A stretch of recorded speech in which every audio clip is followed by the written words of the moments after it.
Hello family, চলে এলাম একটা নতুন ভিডিও নিয়ে। আজকে রেসিপিটা হচ্ছে শোল মাছের রেসিপি। আমাদের এখানে এটার নাম হচ্ছে শোল মাছের ধোক্কা। তো এটা ভালো করে ধুয়ে কেটে নিয়েছি ছোট ছোট টুকরো করে। এরপর এটাতে লবণ আর সরিষার তেল মাখিয়ে নিচ্ছি খুব ভালো করে। মাখিয়ে প্রায় আধা ঘন্টার মতো রাখতে হবে। তো এই রেসিপিটার জন্য আমার এখানে মশলা লাগছে পেঁয়াজ, রসুন, আদা, শুকনো লঙ্কা, টমেটো কুচি ও কাঁচা লঙ্কা চেরা। তো আমি মশলাগুলোকে বেটে নিয়েছি, জাদুর মতো বাটা হয়ে গেল। এরপর সরিষার তেল গরম করে আলু ছোট ছোট টুকরো করে ভেজে নিচ্ছি লবণ ও হলুদ দিয়ে। খুব ভালো করে ভাজা হয়ে গেছে আলুগুলো। এরপর ওই তেলের মধ্যেই আমি গরম মশলা আর একটা শুকনো লঙ্কা দিয়ে দেব। এটা খুব ভালো করে ভাজার পর কোচানো পেঁয়াজ দিয়ে দিচ্ছি। পেঁয়াজটা এখানে একদম লো হিটে ভাজতে হবে। একদম লো আঁচে এটা 3 থেকে 4 মিনিট ধরে ভাজতে হবে। কাঁচা লঙ্কা ও পেঁয়াজটাকে এখানে 3 থেকে 4 মিনিট ভেজে নেওয়ার পরে মধ্যিখানে একটু ফাঁকা করে নিচ্ছি। এরপর এর মধ্যে দিয়ে দিচ্ছি শুকনো লঙ্কার বাটা। এই পর্যায়ে গ্যাসের তাপমাত্রা হাই টু মিডিয়াম রাখতে হবে। এখন শুকনো লঙ্কাটাকে খুব ভালো করে ভেজে নিচ্ছি তেলের মধ্যে।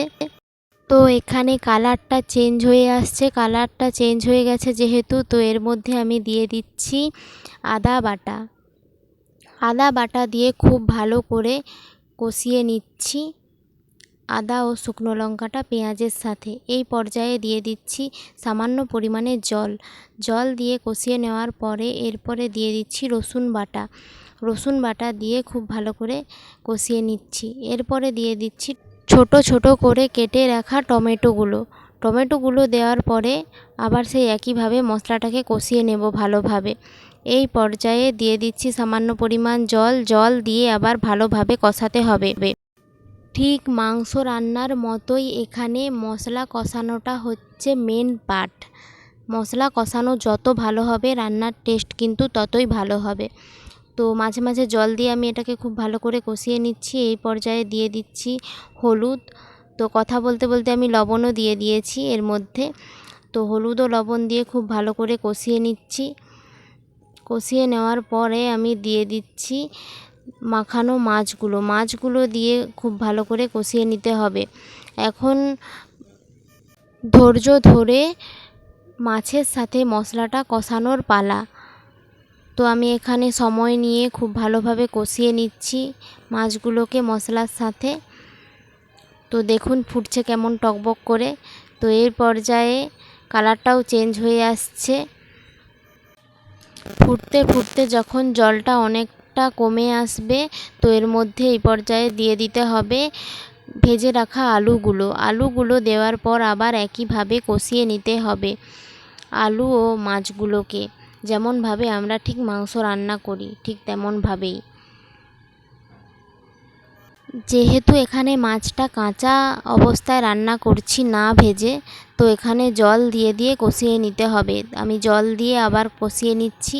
আবার যখন ঝোলটা টেনে আসছে আবার জল দিয়ে কষিয়ে নিচ্ছি। এখন আমি ঝোলের জন্য জল দিয়ে দিচ্ছি পরিমাণ মতো। তো আমার মনে হচ্ছে জলটা আরও একটু দিতে হবে, তো আরও একটু জল দিয়ে দিলাম। জল দিয়ে যখন ফুটে আসবে তখন আপনারা যতটা ঝোল পছন্দ করছেন ঠিক ততটাই ঝোল রাখবেন। আমি ঠিক এরকম রেখেছি, বেশি ঝোলও না আবার একদম কষা কষাও না। তো আমার শোল মাছের ধোক্কা রেসিপি একদম রেডি।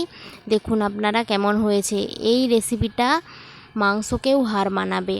আপনারা জাস্ট একবার ট্রাই করে দেখবেন।